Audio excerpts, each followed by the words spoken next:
আসসালামু আলাইকুম। এখন শুনবেন সংবাদ শিরোনাম।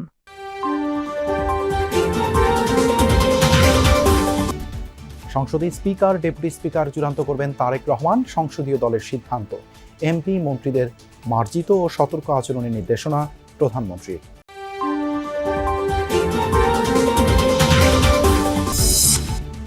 বিএনপিকে সংবিধান সংস্কার পরিষদের শপথ নেয়ার আহ্বান নাহিদের। জনগণের ম্যান্ডেট থাকায় প্রয়োজন হবে না বললেন সালাউদ্দিন।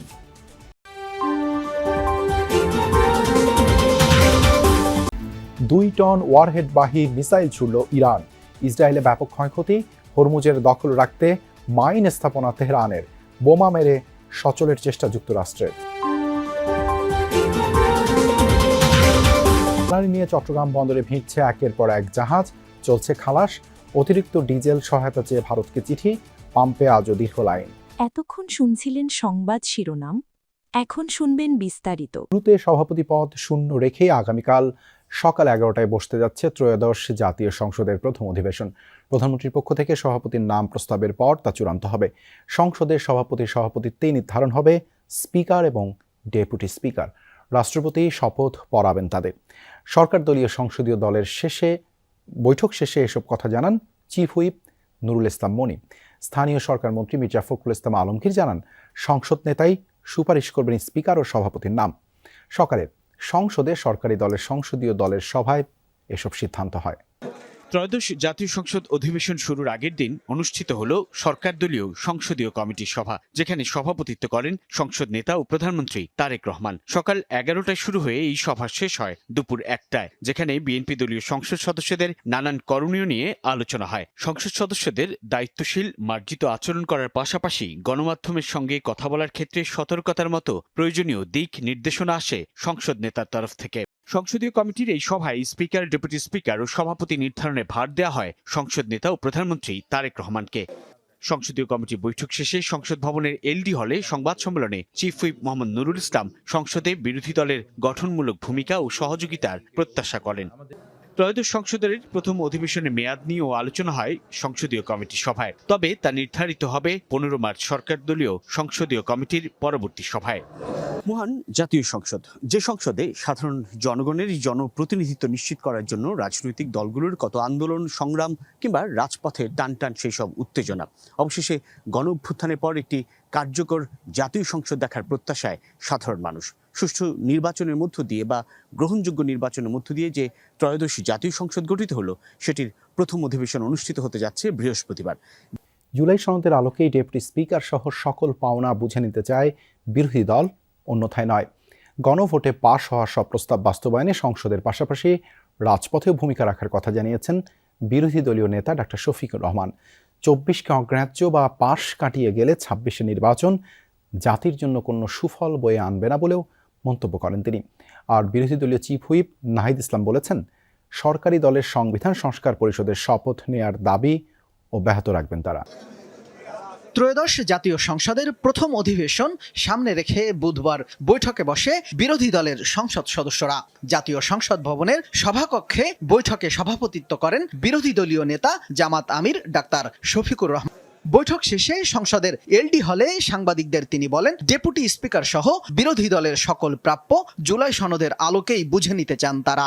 সরকারের ইতিবাচক কাজে সমর্থনের পাশাপাশি গণভোটে থাকা সকল বিষয় বাস্তবায়নে সংসদ ও সংসদের বাইরে সোচ্চার থাকার কথাও বলেন শফিকুর রহমান। বিরোধী দলীয় চিফ হুইপ নাহিদ ইসলাম সরকারকে সংবিধান সংস্কার ও জুলাই সনদের আলোকে কাজ করার আহ্বান জানান। এ সময় সংসদে রাষ্ট্রপতির ভাষণ দেওয়ার সমালোচনা করেন জামাতের সংসদ সদস্য আব্দুল্লাহ মোহাম্মদ তাহের। জবরদস্তিতে সংবিধান সংস্কার পরিষদের শপথ নেবে না বিএনপি, তবে ঐক্যমতের ভিত্তিতে সরকার জুলাই সনদের প্রতিটি শব্দ বাস্তবায়নে অঙ্গীকারবদ্ধ বলে জানিয়েছেন স্বরাষ্ট্রমন্ত্রী সালাউদ্দিন আহমদ। রাজধানীতে নাগরিক প্ল্যাটফর্ম রিফর্ম ওয়াচ আয়োজিত এক আলোচনা সভায় তিনি আরও বলেন, ট্রুথ অ্যান্ড হিলিং কমিশনের মাধ্যমে ঐক্যবদ্ধ করা হবে জাতিকে। সভায় নতুন সরকারকে সংশোধিত জাতীয় মানবাধিকার কমিশন অধ্যাদেশ 2025 অনুমোদনের আহ্বান জানিয়েছে নাগরিক প্ল্যাটফর্ম রিফর্ম। ত্রয়োদশ জাতীয় সংসদের প্রথম অধিবেশন বৃহস্পতিবার। নতুন সরকারের সামনে বড় চ্যালেঞ্জ, ৩০ দিনের মধ্যে অন্তর্বর্তী সরকারের জারিকৃত ১৩৩টি অধ্যাদেশ অনুমোদন, যার মধ্যে রয়েছে জাতীয় মানবাধিকার কমিশন, গুম কমিশন ও জুলাই দায়মুক্তি অধ্যাদেশের মতো গুরুত্বপূর্ণ বিষয়। সংসদ অধিবেশনের আগের দিন রাজধানীর চীন মৈত্রী সম্মেলন কেন্দ্রে বিশিষ্ট নাগরিক ও সংসদ সদস্যদের নিয়ে নতুন সরকারের কাছে প্রত্যাশা শীর্ষক আলোচনার আয়োজন করে নাগরিক platform Bangladesh reform watch. Israeli ভূখণ্ড এবং মার্কিন অবস্থান লক্ষ্য করে সবচেয়ে তীব্র এবং শক্তিশালী হামলা চালিয়েছে ইরান। মঙ্গলবার বহুল আলোচিত ২ টন ওয়ারহেড বহনকারী ক্ষেপণাস্ত্র ছড়ে IRGC। ইরানি গণমাধ্যমের দাবি এতে ব্যাপক ক্ষয়ক্ষতি হয়েছে তেল আবিব সহ বিভিন্ন স্থানে। হরমুজ প্রণালীর বিভিন্ন স্থানে ইরানি নৌযান লক্ষ্য করেও চলে মার্কিন হামলা। অঞ্চলটিতে ১৬টি মাইন বিছানোর জাহাজ ধ্বংসের দাবি করেছে মার্কিন সেন্ট্রাল কমান্ড। ২ টন ওয়ারহেডবাহী মিসাইল ছোড়া হচ্ছে ইসরায়েলি ভূখণ্ড এবং মার্কিন অবস্থানে। মঙ্গলবার রাতে বহুল আলোচিত এই ক্ষেপণাস্ত্রের হামলা চালায় ইরান। দেশটির রাষ্ট্রীয় গণমাধ্যমের পাশাপাশি আন্তর্জাতিক বিভিন্ন গণমাধ্যমে প্রকাশিত ভিডিওতে দেখা যায় এসব ক্ষেপণাস্ত্র ভয়াবহ ধ্বংসযজ্ঞ সৃষ্টি করে তেল আবিব সহ ইসরায়েলের বিভিন্ন এলাকায়। বাণিজ্যিক, আবাসিক সহ বিভিন্ন স্থাপনায় আঘাত হানে এসব মিসাইল। আগুন জ্বলতে দেখা যায় বাংকার সহ বিভিন্ন ভবনে। গেল ২৮ ফেব্রুয়ারি ইরানের ওপর ইসরায়েল যুক্তরাষ্ট্রের হামলা শুরুর পর এটিকেই তেহরানের সবচেয়ে বড় শক্তিশালী অভিযান হিসেবে আখ্যা দেওয়া হচ্ছে। তেল আবিবের পাশাপাশি বীর ইয়াকুব এবং পশ্চিম জেরুজালেমেও ব্যাপক ধ্বংসযজ্ঞ। এর পাশাপাশি অব্যাহত আছে আরব দেশগুলো থাকা মার্কিন দূতাবাস এবং ঘাঁটি লক্ষ্য করে হামলা। ইরানের হামলার কারণে আরব আমিরাত এবং ইসরায়েলের কনসুলেট বন্ধ ঘোষণা করেছে অস্ট্রেলিয়া। এদিকে আরব আমিরাতের উপকূল একটি জ্বালানি ট্যাঙ্কারে বিস্ফোরণ হয়েছে। ধারণা করা হচ্ছে ইরানের ছোড়া ড্রোন অথবা মিসাইলের আঘাতে এই বিস্ফোরণ। সরকার জ্বালানি সরবরাহ স্বাভাবিক বললেও রাজধানীর বেশ কয়েকটি পাম্প তেল সংকটে বন্ধ রয়েছে। তেল না থাকায় প্রায় ২ দিন ধরে বন্ধ রয়েছে বেশ কয়েকটি পাম্প। এমন অবস্থা চলতে থাকলে আগামী ঈদ যাত্রায় সংকট দেখা দিবে বলে জানিয়েছে পেট্রোল পাম্প ওনার্স অ্যাসোসিয়েশন। পাম্পগুলোতে ব্যাপক নিরাপত্তা সংকট তৈরি হয়েছে বলেও দাবি তাদের।